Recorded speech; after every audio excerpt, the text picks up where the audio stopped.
the races who played a part in King Charles, including Tory MP Penny Mordaunt. The leader of the House of Commons carried a sword at the historic event as Lord President of the Privy Council, a role she has undertaken since September last year. Dressed in a teal blue dress with gold detail and a matching cap, Mr. Mordaunt carried the 17th century sword of state into the Abbey before presenting it to the king in the storm.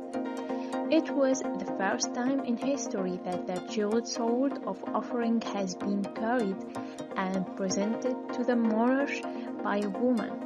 The intricately detailed sword was made for George's coronation in 1921.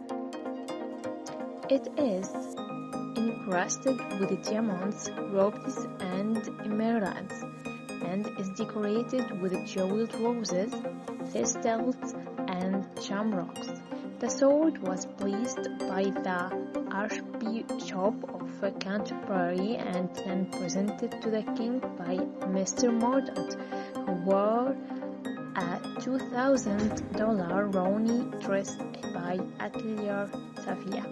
It had been carried into Westminster Abbey by British officer Amy Tyler, who became the first woman to undertake the duty of carrying the sword into the Abbey after being selected to represent servicemen and women as a tribute to the king's military career.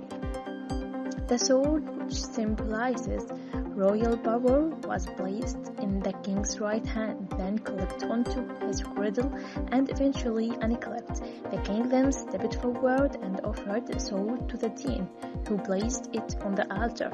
The sword was then redeemed by Mr. Mordaunt, who placed the redemption money on an alms dish held by the dean, before drawing the sword